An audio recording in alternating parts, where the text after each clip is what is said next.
Hello guys, panibagong hair tutorial ang ating susolusyonan today. Yung client natin gusto ng Peekaboo, Platinum, and then Purple yung pinaka whole hair niya, yung top area, no? So, nag-DIY siya guys, hindi na niya achieve. Medyo copper yung blonde niya sa ilalim. And then, yung pinaka mid area niya is brown, and then naging green, blue-green yung kanyang pinakababa. And then may virgin hair siyang almost 1 inch. So yun guys, unang-una alamin mo kung ano yung gusto niyang maging result na kulay, no? So pag ganyan guys, papalo nyo lang kung paano natin gagawin. So first natin gagawin guys is kukunin natin yung pinaka Peekaboo na gusto niyang platinum silver, no?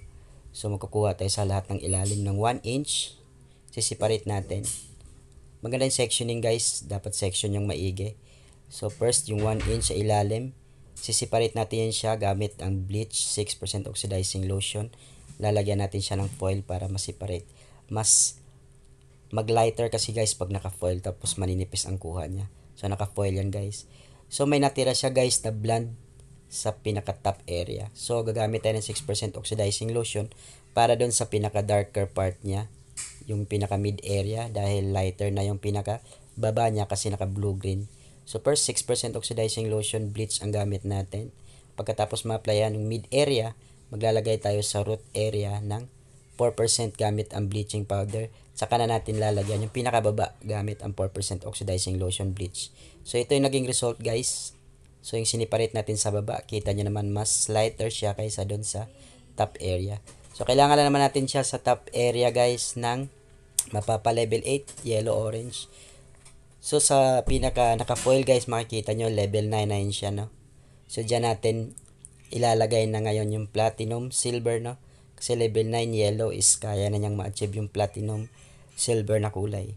So same pa rin guys, sisiparate pa rin natin siya gamit ang foil. So yung the rest guys sa top area, yun ang lalagyan natin ng purple. Level 6 or level 7 na purple guys para mas darker siya. Para mas mag-stand out yung pagiging silver sa kanyang Peekaboo.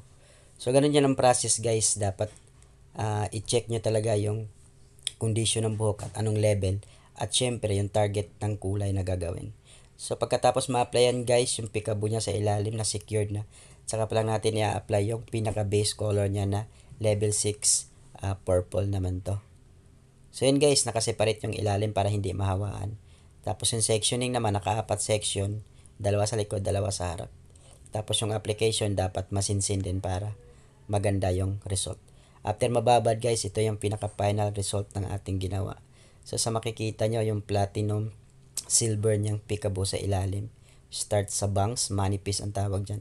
Tapos meron din siya sa ilalim. Hindi na nga lang naka-layered yung hair ng ating model guys, ng ating kliyente, kaya hindi sobrang kita yung sa ilalim. Pero pag itatali, mas kita.